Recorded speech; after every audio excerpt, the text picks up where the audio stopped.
Hello everyone, myself Raj and welcome back to my channel. Today I'm going to start Health Talks episode number 12. Is low carb sustainable? Yes, it's very much important because whenever we particularly talk about this subject or we do get to see any article or any news regarding this low carb diet, we do get a lot of queries in our mind and we think that whether is it sustainable or not, whether is it healthy or not. So that is why today in this podcast I'll be asking some questions to whom? Today, in this podcast, I'm inviting two guests, Dr. Tanmay Dash and Mr. Shashikant Yanga, the low carb enthusiast, and we will be discussing on this particular topic. And I'll be asking some questions, some frequently asked questions basically on low carb diet. So, without wasting much time, I'd like to bring them online and let's start today's podcast and let's figure out all the queries and all the myths regarding the low carb diet. So, thank you so much for joining, Dr. Tanmay Dash and Mr. Shashikant Yanka. I'm really feeling great and honored to have you both, and it's really, I believe that this entire conversation will be great. So thank you, Raj, and really, it is a real honor to share this platform with Dr. Tanmoy. So for the first time, we are in a single platform, and with you, of Right. course, we have done many sessions. Right, Same right. here. Previously, Same here, previously I've Raj. done with Dr. Tanmay Dash, but this is the first time that we three all together at the same time. A pleasure for me too to be with like-minded people and share views on this topic. So yeah, we are on the same page today. Great. So today's podcast on the subject that is low carb sustainable. So whenever we talk about this particular diet, like we do get a lot of queries and there are a lot of myths that regarding this Yeah. low carb diet. So that is why it's very much important to figure out, like by selecting all the frequently asked questions. And let's start with the number one question: that is a low carb diet healthy for everyone? I'd like to ask this question to Dr. Tanmay Das first. Yeah, actually, you know what? Before answering the question, I will give you a very important statement, a very important quotation. It is said that everything in biology must be evaluated in the perspective of evolution, or nothing in biology makes sense unless you evaluate it in the perspective of evolution. So if you look at human evolution, for millions of years, we have been kind of hunter-gatherers, and we have been eating carbohydrates were just not available then. What we were eating is mainly by hunting. That was animal food, animal protein and fat, and carbohydrates we would get once in a while, like fruits, seasonal, or if nothing was available, they would dig up the ground for some tubers or something. So on a diet of mostly protein and fat, and very little carbohydrates, the state of the body was in a normal nutritional ketosis. And this ketosis which was there, so they were basically utilizing only fat as a fuel most of the time. So that was the state of ketosis which normally existed for millions of years. So we basically started eating carbs or carbohydrates when agriculture was discovered, and that was only 12,000 years back. That is only yesterday in the scale of nutrition, in the scale of evolution, only yesterday. So, and after that, even till 100 years back, we could tolerate it. But slowly over the last 50 years, as the carbohydrates, which has become more and more processed, more and more refined, our bodies are less and less tolerating it. Hence, going back to a low carbohydrate diet, or using eating a low carbohydrate diet is just going back to your normal state of your physiology, which is a nutritional ketosis. But Right. once again, before advising to anybody, is it suitable for all? Theoretically, yes, but certain caution needs to be exercised. For example, for a pregnant lady, or if a patient is a diabetic on medication, it has to be done under medical supervision. Other than that, yes, that is the answer. It is suitable for Good. all and sustainable. Okay. My next question: is the low carb and the keto diet, the same.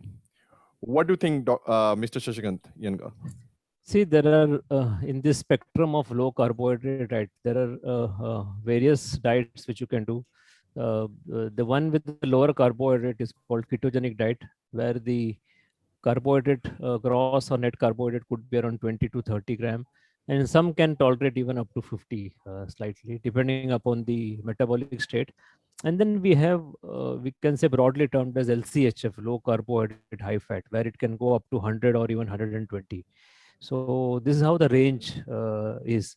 And like, again, as Dr. Tanmoy has said, yeah, so this is how we were earlier. And then probably I will say here that not everyone requires ketogenic diet. So some can do exceptionally well with low carbohydrate diet also, keeping carbohydrate anywhere between, let us say, up to 100 or 120 max. Some will require a lower that one. means this keto diet and the low carb is not same, basically, right? Because people Essentially, always yeah. become confused regarding this too. It is essentially interchange. In ketogenic diet, where your body produces a lot of ketone and it runs almost entirely on ketone, your brain runs almost entirely on ketone, whereas in the low carbohydrate diet, yeah, fat is still used through a process called beta oxidation. However, that amount need not be so high as much as ketogenic diet. Right. Actually, a right. ketogenic diet is defined if by the amount of carbohydrate is concerned. A low carb diet by the amount of carbohydrate. It is a spectrum, as Shashi said.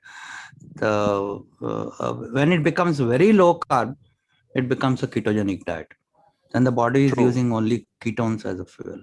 Right. Okay. So my next question to you, Dr. Tanmay Das, is fasting or intermittent fasting healthy? Oh yes, it is perhaps one of the healthiest state of the body. Once again, you look at evolution. For millions of years, human beings had to go without food for a prolonged period of time. Food was difficult to get. It's not that you could go to a shop and order from through your Swiggy app. Right. So food had to be hunted or gathered, and there would be periods, severe winters coming or adverse climate conditions where our species would have to go without food. So during this time, what did they do? They had to go hungry. And so that is why we have kind of evolved our bodies have evolved to sustain without food for a prolonged period of time. This we do not realize today because so much of food is available and we eat multiple times throughout our day. I always say that our bodies are much better adapted to not eating than to eating so many times a day. So, and that has been proven today by scientific studies. In fact, there are very high level scientific publications in the mainstream medicine in journals like New England Journal of Medicine, which has reviewed extensively the benefits of intermittent fasting, and they have advocated that this must be taught to all doctors in all medical school. That is the state of affairs. But once again, intermittent fasting should not be practiced especially if you are or diabetic or having some medication, and it is not very much advised for pregnant ladies and children. But bearing that, yes, it is very much healthy and it is a very powerful intervention for metabolic diseases. Great. Okay, my next question to Shashida. How much protein is required daily for adults, kids, and old people? See, as per the official guideline, they recommend 0.8 gram per kg body weight. So that is how they go. But if you really see, this is the very basic. This is required for what is called a survival. So, and that too, please remember when they mention this, it is the first class protein which they mention. It is not those second class protein. So this is the core fundamental which you have to remember. And essentially, if you really want to do well, generally I see that an average of anywhere between 1 to 1.5 gram per kg body weight is really good. And if someone is at least even if he's sedentary, if he's at 1.5 gram per kg body, he will do extremely well. And personally, I am on a little higher one. I am on something like 1.8 to 2 gram per kg body weight. However, everyone need not be like that. If someone is maintaining 1.5, that's perfectly all right. And then as we age, the absorption and everything becomes less, especially the senior citizen, the stomach acid and all is not as strong. So the absorption is less, and probably they are going to require little more protein also. So even if they can go a little bit higher, it's okay. But then even there, if they maintain 1 gram to 1.5, then it is very good. Now for children, if you see, I follow certain people. Like if you have Dr. Richard Bernstein, if you see, so he recommends as much as 2.3 gram per kg body weight for children, Yes. for growing children, because they are going to require a that is- lot of protein. He recommends even Yes. higher for more those are an athletic capacity and everything. So Right. children are going to lead little more, and I'm sure Dr. Tanmoy can add little more on this. Yeah, actually, the fear of eating more protein is its effect on the kidney, right? But if the healthy kidney can actually tolerate a lot of protein, up to 2.5 I have a is question. I yeah, have a question on this as well. sure. Tell me. Yeah. So basically, tell me that Uh, whether high intake of protein is injurious for kidneys and liver or not. yeah, that is the question you had for me, right? Yeah. Yeah, the answer is actually no. It only matters when your kidney damage has already occurred, then restriction of protein might be a factor, and that becomes a medical issue, which I think is beyond the purview of today's discussion. But let me tell you something, that kidney damage occurs not due to protein, but due to the refined carbohydrates and sugar we have been taken for decades. And once the kidney becomes damaged, then it becomes a different issue. If the kidney is healthy, it can process a lot of protein into, what the liver does, it turns it into urea, which is then going flushed away by the kidneys. Now that tolerance limit is up to 3.2 grams per kg, which is unimaginable. As Sashi said, RDA is just the basic minimum, that is 0.8, and that also most of the population is not eating. That is the issue. Even the so-called non-vegetarians in our country, those who eat first-class protein, they also eat less than 0.8 milligram per kg. 0.8 means for a 65 or a 70 year 70 kg person, rather, for a 70 kg person, it will be at least 50 grams. 50 grams means, if you take first class protein, 100 grams of fish has 20 grams of protein, if you weigh and take. So Approximately. at least 2.5 pieces of fish. Or if you take eggs, then to make it 57 into one egg has got 7 grams. So 7 into 6, nearly 6 eggs. How many people take that? So even the animal protein eaters also, and leave alone, I'm not even thinking about those who do not eat animal or those who do not eat first class protein. They get much less. So that is the concern. As you age, what happens? The population in our country even eats even lesser proteins. Somehow they reduce their somebody who has been eating fish and meat, they give it up.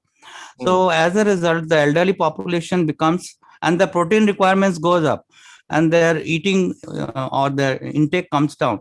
So there is a severe protein deficiency over there. So that is the concern. We should be eating much more, as he said, 1 to 1.5 grams per kg of body weight.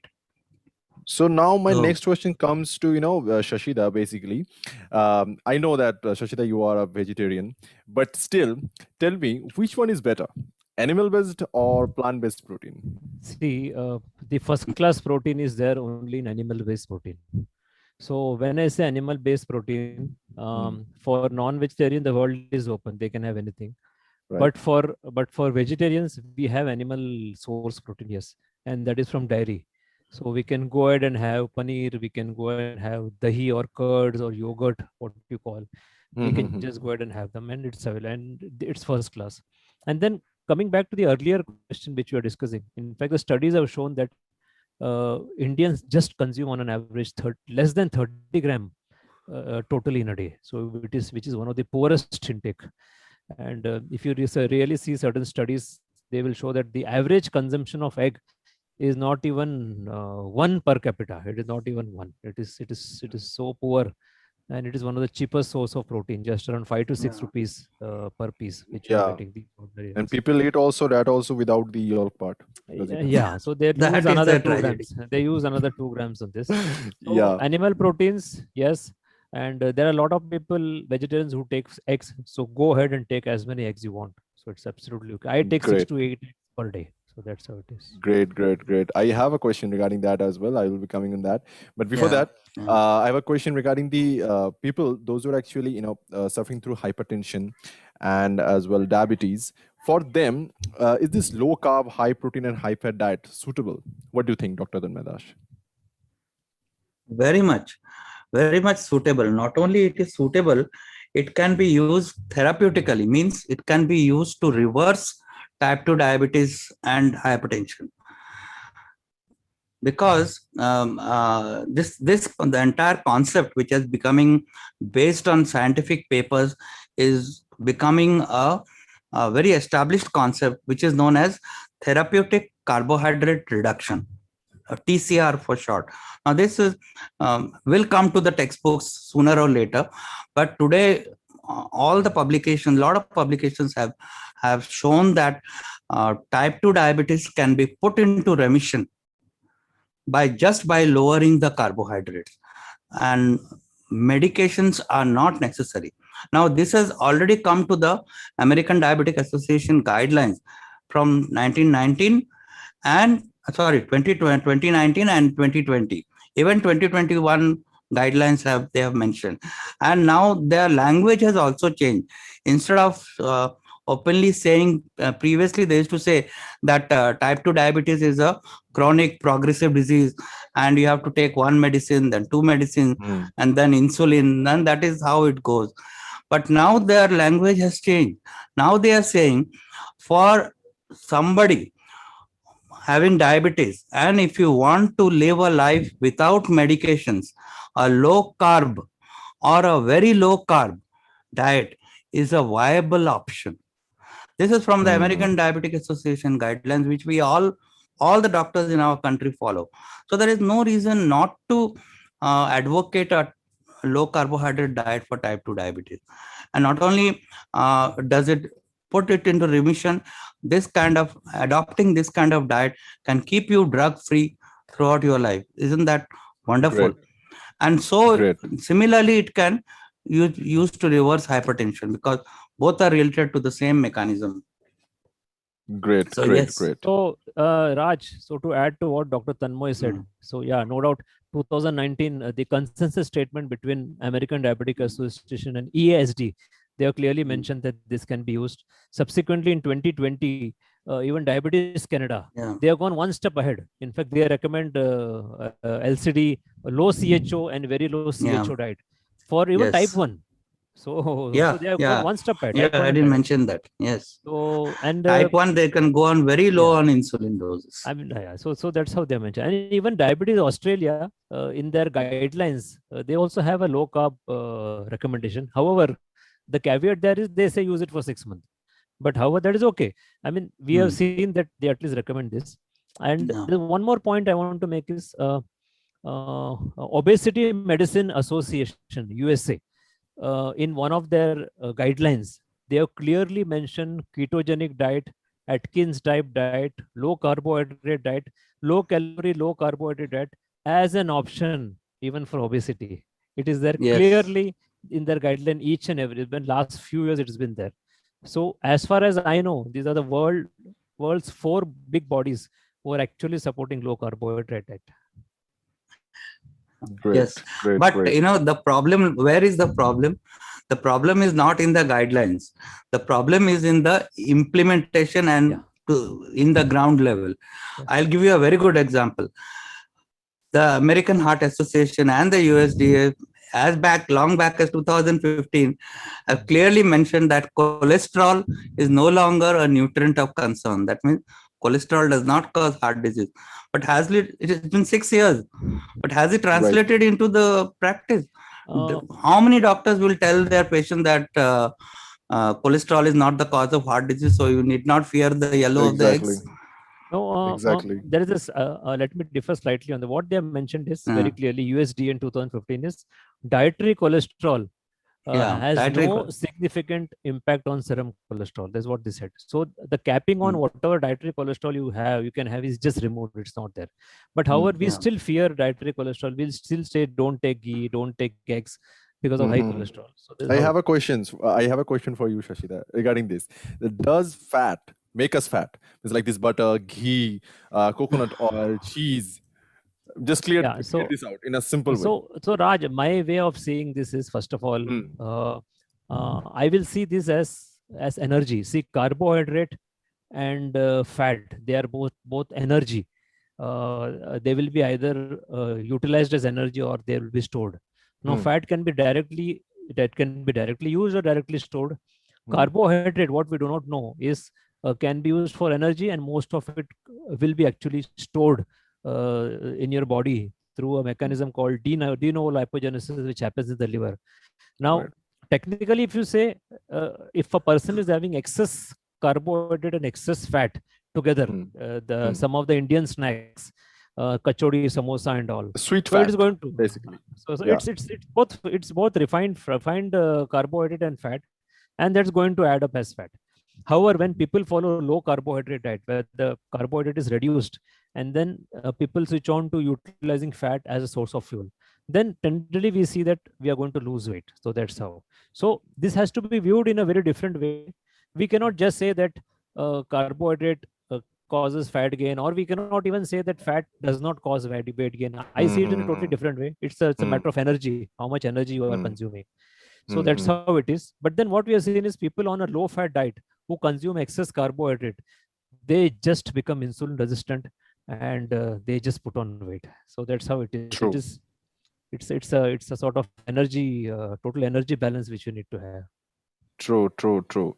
Yeah. Okay, my next question So, is red meat hmm. healthy for people over 40? Dr. Tanmadash, what do you think? Because a few days Yeah. back only, I got Yeah. to hear this particular thing that from one of my friends. So she said that, doctors are basically still now, they are suggesting this, they are recommending that's after the age of 40, try to, reduce the consumption of red meat. What do you think? Tell us. Once again, like butter and ghee, red meat has been unnecessarily demonized. We have, as a species, being eating red meat for millions of years. All of a sudden, how can it become unhealthy? And what has happened is the story behind this fear of red meat is related to the saturated fat diet heart, hypothesis, which was propagated by Ansel Keys, and the American Heart Association was the first body in the whole world declared in 1961 that you must limit your saturated fat and cholesterol. And because meat is associated with saturated fat, that is why the meat has also got demonized. So, and another thing happened was in the 80s, all the studies which were done, which kind of showed that red meat causes health problems like cancer or like kidney damage. So all these studies were, mind you, based on questionnaires. They were not very good quality studies. They were based on recall. And so suppose I ask you, what did you eat 3 days back in the morning? Will you be able to remember? It's very difficult. And they were asking, doing recall questionnaires for months and years back. So that was the kind of study. The other kind of studies which were done were kind of association, just observation and association retrospectively. So association does not mean a question unless the association is very, very strong. So all these studies which were reviewed very stringently in the recent 2-3 years, Mm-hmm. none of the studies could prove that unprocessed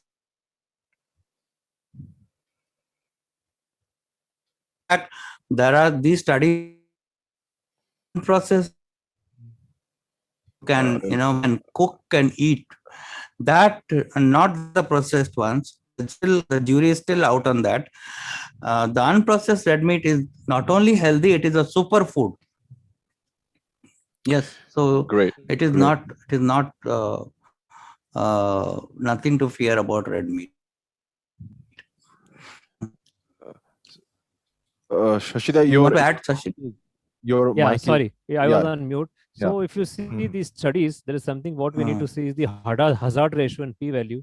The Yeah. hazard ratio is not even 0.5, which is pathetic. Exactly. The hazard ratio to be something significant has to be at least about 2. So people do not know Absolutely. how to read, and Absolutely. then the p-value and all is, Absolutely. it's just I horrible. know. So So I did not mention the technicalities. It is not the strongest association till in the history of science is about cigarette okay. smoking and lung cancer. Now that was a very strong association, which was later studied and proved to be correct. But very Yeah. few studies in which So there is basically, there is a causation huge is difference between uh, epidemiological studies and randomized yes, clinical trials. So very there is a much, difference. very much. Yeah, but for the normal people, it's a little bit difficult to understand, right? Because they Yeah, and do the actually media blows it up. Any the association mainstream study, media, the right? the mainstream media scoops it up, and Hmm. and you just have to follow the money to find out what actually is And the. there is a big problem because regarding this nutrition and dietary thing, but that whenever we think or we do get a query about diet, we do what normally we all have the access to the internet, and we do a Yeah, couple of research on Google. So basically yeah, people access the surface wave there, and there is a difference between the surface wave and the deep wave. The mm, information that you are providing, Shashi, that you are providing, these are all deep wave information, means like the institution research articles, journals, and you are collecting the information from that because you people have the access, you can access. But normal people do what? Basically they do research on the surface web. They go to the Google or the YouTube, and they do a little bit couple of research, and they do get the mainstream media information, and that is how they get misled. And then that is the problem basically. And people do not understand that, oh, absolutely. that there is a difference between the normal study or epidemiological study and the clinical trials. There is a huge difference in that. It's a big problem. Yeah. in fact, sometime back, maybe 1.5 years back, there was a study which was published in Lancet. The headline screamed that red meat causes high mortality or Thanks. morbidity, Yeah. whereas inside, if you see the graph, it actually showed that it was protective. It is so stupid that one Hmm. of the top journals are is showing such a result or a headline, whereas the study itself, or even a lay person, if he goes in and sees the chart, he will actually laugh at it. So that's how it is, unfortunately. Sometimes in a study, even if you just read the summary and go away, it will give you a wrong impression. You have to actually go deep and look into the Right, data. right. So my next question, it's actually basically a myth, I guess, that 8 glasses of water daily, is it myth or truth? Both of you Well, just answer this. okay, it is a myth. Actually, it originated from a physiologist back in 1974, whose name is Dr. Stair. Now, in some nutrition book, he had mentioned that 8 glasses of water is to be taken. But and that became, the media picked it up once again, and that became a kind of norm to be told. But that was specific for particular type of activity or person you are. So that is what your water intake depends upon. But a detailed study was done in 2002, and that showed that actually the right term should be, this was not scientifically validated, by the way, and the right term should be a daily intake of drinking fluid, not just 6 to 8 glasses of water. And that is different for each person, the kind of person you are, where do you stay in the geographical location, the kind of work you do, whether you're working or toiling hard in the fields, or you're working in a air conditioned office. So everything matters. So that I will say that, like your body acidity and like your body temperature, your hydration is also finely regulated by the body itself, in a very Hmm. narrow range. And your guide is your thirst.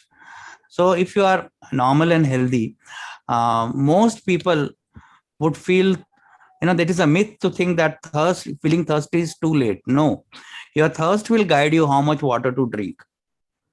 And the whatever you drink throughout the day matters. A cup of tea, coffee, water, or even if you have a glass of beer, that also should be included.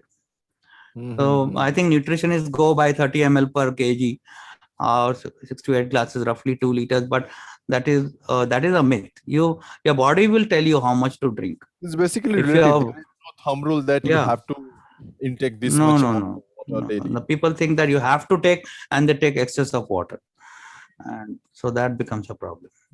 Right. Okay, Shashida, tell me, basically tell us that are whole eggs harmful No, to? but I think Sashi, what about your input on 8 glasses of water? See, it is as per the Mm. thirst, as you rightly say. Yeah. But for Okay. me, even this 8 glasses less. I must be taking more. I must be taking double because I'm extremely usually thirsty, and I'm known as Okay. camel at home. I drink Oh, is it? even I must be drinking 6 to 8 bottles of water a day. It's huge. Okay. So it's highly 6 to 8 individual. bottles. What did you say? Possible. I don't know. If I sit at home, I My don't count. It is goodness. just, I mean, morning itself, I finish off a couple of bottles.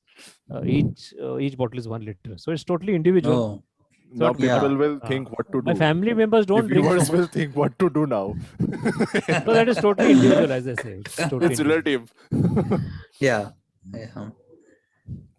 Fine. Okay. So So tell us that are whole eggs harmful to heart health? That I know that how many eggs basically do you eat, as you said just a couple of minutes I back. mean, there is no single high quality study Mm. which actually shows that eggs are harmful for heart. Absolutely no study.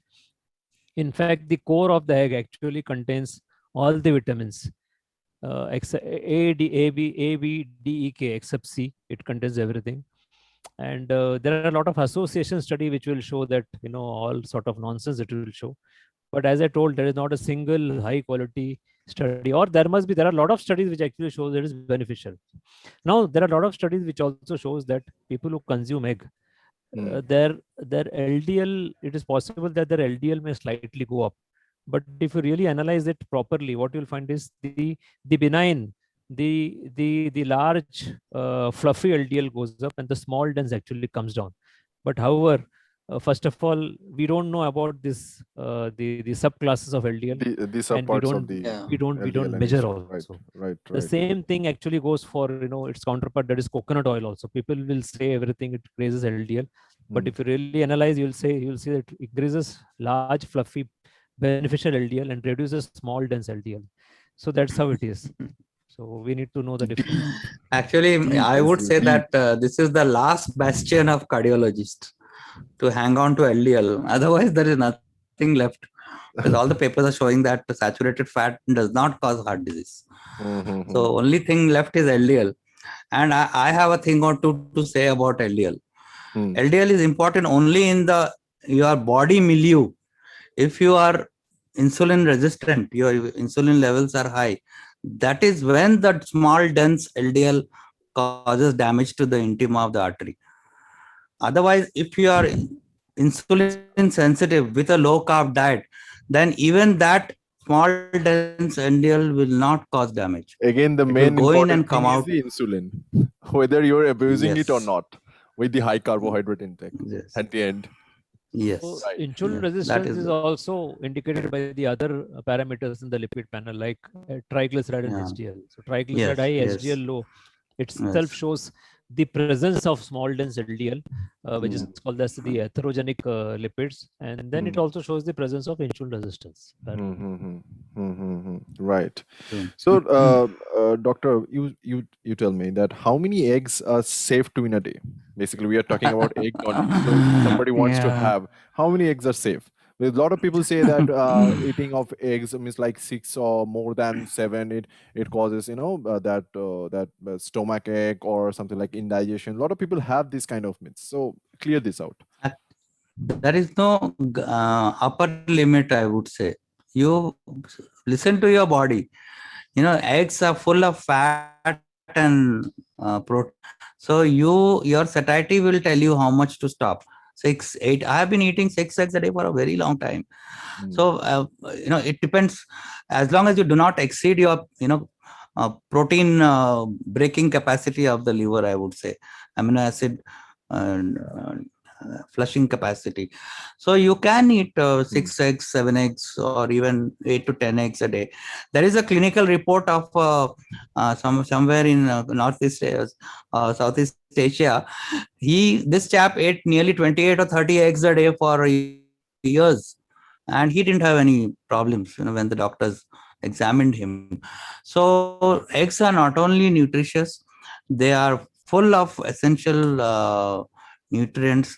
They're full of and there is a study which has shown that eggs also bring down your insulin resistance. It makes your insulin more sensitive. So they are superfood. If I were asked to survive on only one type of food, I would choose eggs. Eggs. Me also. Yeah. Eggs. Shashi? 15. Yeah, here what I want to add 12 is to 15 a day. here what I want to add is it is possible that in some people it can cause Mhm. some sort of discomfort or what is called as heat. Okay. Let me tell you my own story. Earlier, if I used to take 2 eggs, boiled eggs a day, I'm talking about my childhood days. If I take 2 boiled eggs a day continuously for a week or so, suddenly I'll get stomach cramping, and then people will say that you had excess heat. But now I am taking 6 to 8 boiled eggs a day for months together. Nothing happens. So what I assume in this condition, this case is the excess carbohydrate which goes along with this with high amount of eggs probably must be causing. This is what I see in my case. Yeah. Otherwise, why I was not tolerating 2 boiled eggs a day in my childhood, and now how I can tolerate 6 to 8 eggs, they're to boiled egg. I was told that don't take boiled egg for too long, it will cause heat, and you take fried egg. Then I switched to fried egg long back. But now, Right. absolutely for months together, Gut I take it. microbiome reaction. So 2 types of something- reaction that something causes. to do Yeah. with the excess carbohydrate which we are taking. Right. I probably feel. That's true. Same. I Means agree. excess carbohydrate means along with the eggs. Along with Yeah. the eggs. Because- Yeah. I mean, that's how Because, I was in childhood time. along with the eggs. Like egg curry and rice. If somebody tries to. I will say excess do like carbohydrate that. through the day Mhm. itself, probably. I don't know. Right. Okay. So next question: is it possible to lose fat without doing exercise? Open question. Look if at you- me. Even me, I lost about 10 kg. That's why Hardly any it's an open exercise. question. Hardly any exercise, almost 10 kg. Reversing my diabetes, bringing diabetes under remission, and completely reversing the osteoarthritis pain. And I lost in the bargain, I lost my central obesity. My fatty liver got reversed. So I think each one of us, Yeah. and Dr. have that Tanmay can story. add. Yeah. Right. I lost nearly 25 to 28 kgs, and I do not do any organized exercise. Yeah, I'm on my foot all day, climbing stairs, going from operating room to operating room on my feet, but no, not going to the gym and exercising. It's an excuse, I know, but my time schedule does not allow me. Whatever, at you are the active, moment. basically. You're not sedentary. Yeah, I'm active, but no organized exercise. So what I want to add is that exercise has tons of benefits.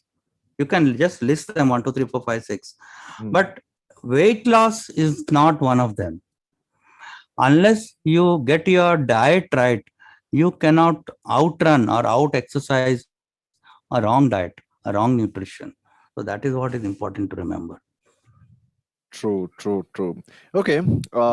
An important question, basically, for both of you. Tell me why majorly doctors and nutritionists do not recommend a low carb diet. Okay, let me tell I think you. let me Yeah, answer. okay, Let me answer. I yeah, think Okay, you start. okay, Shashi. it Yeah. is it is little third person. little ignorance Yeah. doctor. And simply because please understand that medical profession doctors are not trained for this. You have to understand because they have been trained to diagnose any illnesses and recommend medication, but they have not been trained. So it is not their fault simply because they are not trained in that particular field. Nutrition is not in there, much of it in there in the textbook. And then there are a lot of myths surrounding. Secondly, if you see the nutrition textbook, let us say the other way, the nutrition textbooks are all hijacked by all the processed food industry. So whatever a typical Sad. nutritionist reads, are all something which is parroted or canned by by various conflicts. So that's how it is. But I think more than me, Dr. Tanmoy can actually speak much more on this. Yeah, actually, see, as I can tell you as a doctor that we hardly have any classes on nutrition. The only nutrition class I remember is a class on vitamins, maybe in the preclinical years. We basically are not trained in nutrition. We do not read about it, and that nutrition can or improper nutrition can be the cause of diseases we are not taught. Okay, so we are just taught to diagnose and to treat diseases with medicines. So we have a armamentarium of medicines, and we develop a skill set, for diagnosing and then treating. So this is our mindset, or whatever technical set that we have. Now the tragedy is this came from the days of antibiotics, where it worked like miracles, but it is not working in the metabolic diseases. So the pills are not working because the pills are, or it is not bugs over here. The cause is something else. The cause is nutrition. So that is why, and we are also bound by guidelines. We are bound by SOPs. Nowadays in the healthcare industry, every hospital, every department has an SOP. So we have to go by that, and we are also bound by our or the clinical or the licensing bodies. So if we practice something out of the norm, if we practice or write advice against the SOPs or against the standard of care, so it might result in a complaint, or it might result in a medical legal issue. So doctors, even the doctors I know, that they have the knowledge about low carb, have the knowledge, they will not sit down in a clinic and advise, or they will not advise in a clinical. Even I know a few nutritionists who are aware of the low carb nutrition and the revolution it is causing throughout the world. But they cannot prescribe it in the hospital, because the hospital has a set protocol, printed diet charts which they have to write. So that is the problem.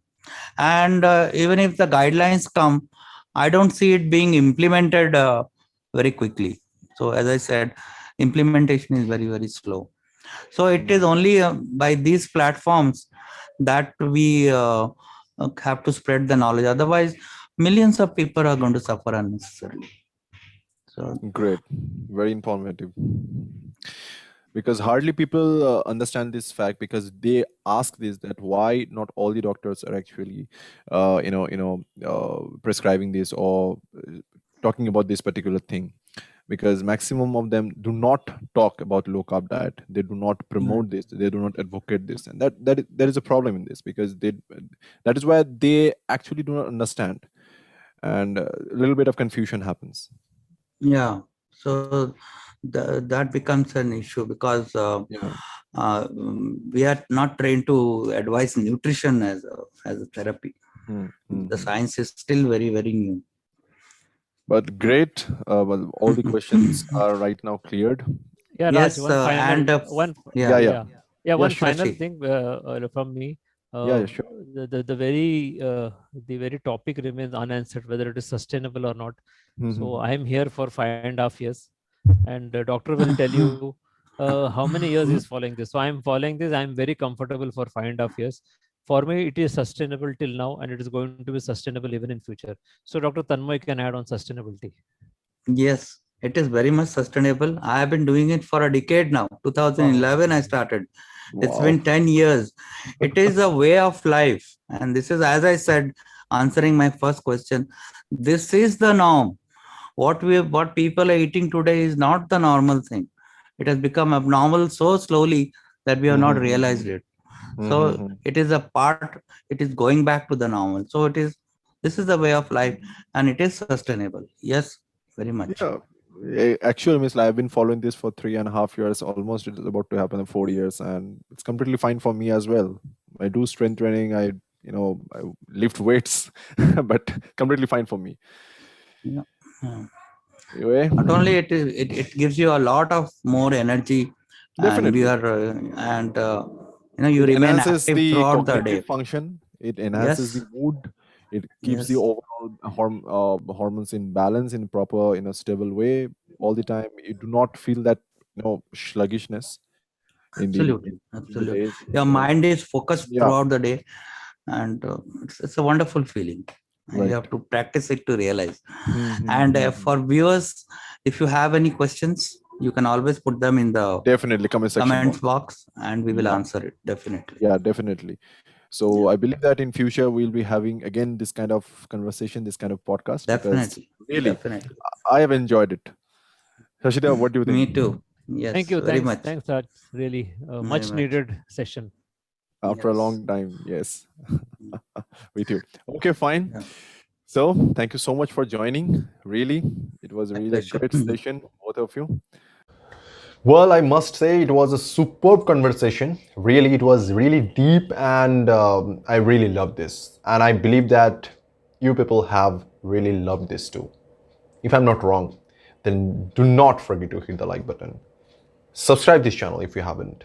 Share this video, and do not forget to post your queries in the comment section box. Share this video because this is necessary. We should share this kind of videos, right? To spread the right message, right information among the people. So please do it. And do not forget to subscribe this channel because I need all of your support. Please. Thank you so much again for watching the entire video. This is the time I have to sign off. So please take care of yourself, love yourself, stay fit, and be fit with Raj. Bye.